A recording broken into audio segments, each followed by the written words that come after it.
숲에 들어오면 마음이 상쾌해지죠. 바로 숲이 내뿜는 여러 가지 좋은 성분들 때문입니다. 나무가 내뿜는 좋은 성분, 바로 피톤치드라고 하는데요. 피톤치드를 들어 마시게 되면 심신이 쾌적해지고 또 피로를 회복하는 데 많은 도움이 됩니다. 또 숲에는 이처럼 음이온이 퍼져 있는데 마음을 안정시키는 효과를 가진 이 음이온이 도시보다 최고 28배 정도나 많습니다. 이와 함께 아름다운 경관과 나뭇잎을 통해서 쬐는 햇빛은 우리 몸에 활력과 생기를 불어넣어줍니다. 스트레스를 없애고 병을 치유하기 위해 숲을 찾는 사람들이 많습니다. 그 사람들을 윤상 기자가 만나봤습니다. 네, 디지털 스튜디오에 김상혁 기자 나가 있습니다. 김 기자, 뉴타운에 찬성했던 수도권 주민들이 이제는 반대로 돌아섰는데요. 서울도 마찬가지로 갈등이 매우 심각하죠? 네, 그렇습니다. 제가 서 있는 이곳은 서울 마포의 한 뉴타운 예정 지역입니다. 보시는 것처럼 철거가 거의 마무리됐지만 공사를 하는 것 같지는 않은 모습인데요. 2년 반 동안 이 모습 그대로라고 하네요. 서울의 경우 지난 2002년 이후 241개 구역에 뉴타운이 지정됐는데 이렇게 첫 삽도 뜨지 못한 곳이 무려 85%에 달하고 있습니다. 경기도는 12개 시에 23개 지구가 지정됐는데 3곳은 이미 지구 지정이 취소됐고 12곳은 뉴타운 취소를 놓고 주민들 간의 법정 다툼으로 번진 상태입니다. 제가 만나본 뉴타운 원주민들의 상황을 보시면 왜 그런지 쉽게 알 수 있습니다.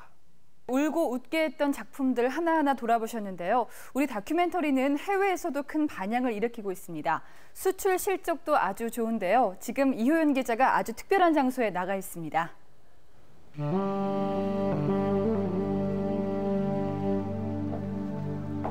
지금 제가 걷고 있는 이 길, KBS 다큐멘터리를 통해 세계 최초로 소개된 차마고도입니다. 인류 역사상 가장 오래된 문명 교역로를 보여준 다큐멘터리 차마고도는 세계 20개 나라로 판매되며 고품격 다큐 수출이 급성장하는 전기를 마련했습니다. 지난해 수출된 국내 다큐는 모두 608편으로 107억 원의 수익을 올렸습니다. 3년 사이 15배나 급증했습니다. 방송 콘텐츠 수출의 대부분은 드라마가 차지하지만 최근엔 다큐가 오락과 교양물을 제치고 2위로 올라섰습니다.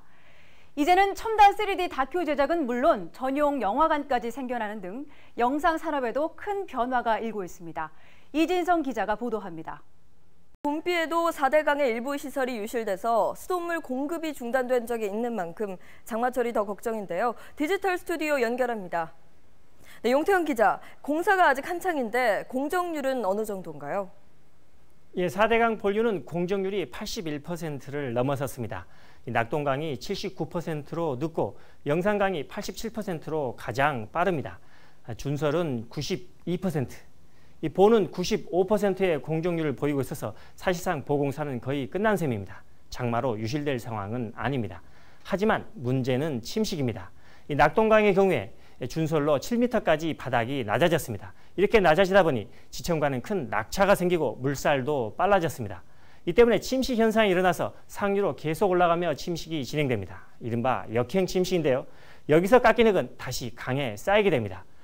실제로 강의 침식이 어떻게 이루어지고 있는지 낙동강의 현장을 김재노 기자가 다녀왔습니다. 해킹에 대한 국민들의 불안감 상당히 커지고 있는데요. 디지털 스튜디오에 나가 있는 남승우 기자 연결해 나날이 지능화되는 해킹 수법에 대해 알아보겠습니다. 네, 지금 제가 있는 곳은 컴퓨터 본체 내부입니다. 이 랜을 통해 들어온 해킹 신호가 하드디스크에 침투해 정보를 빼내갑니다. 해킹 수법이 어떻게 변해왔는지 볼까요? 과거의 해킹은 공격 대상 시스템에 직접 악성 코드를 침투시키는 방식을 썼습니다. 그러나 최근엔 다수의 개인 PC에 악성 코드를 심어 이른바 좀비 PC를 만든 뒤 공격을 일으키게 하는 방식으로 바뀌었습니다. 이런 식으로 당한 해킹 피해는 최근 3년간 5만 3천 건이 넘습니다. 하루 평균 50건에 이르고 있습니다. 금융권 해킹과 같이 대상과 목적이 뚜렷해진 점도 눈에 띕니다. 그럼 우리 사회가 속수무책으로 당하면서 해킹 천국이 된 이유가 무엇인지 김태영 기자가 분석했습니다. 이들에게 이런 단독주택은 아직 그림의 떡입니다. 비싼 가격 때문이죠. 이런 단점을 해결하기 위해서 등장한 것이 바로 땅콩집입니다. 경제부 이병도 기자가 디지털 스튜디오에서 소개해드립니다. 네, 지금 보시는 게 바로 땅콩집입니다. 같은 구조의 작은 두 집이 나란히 붙어있는 모습이 마치 땅콩을 닮았다 해서 붙여진 이름인데요. 무엇보다 비용을 절반으로 줄이는 장점이 있습니다. 용인에 지어진 땅콩집의 예를 들면 땅값은 3.3제곱미터당 500만 원씩 해서 3억 6천만 원이었고요. 공사비로는 3억 2천만 원, 여기에 각종 세금과 비용을 합쳐서 모두 7억 2천만 원이 들었습니다. 이 돈을 두 집이 나누니까 3억 6천만 원씩, 서울의 아파트 전셋값 정도로 마당 있는 집을 소유하게 되는 겁니다. 최근엔 이런 땅콩집처럼 적은 돈으로 마련할 수 있는 주택들이 인기를 끌고 있는데요. 변신하는 주택의 모습 취재했습니다.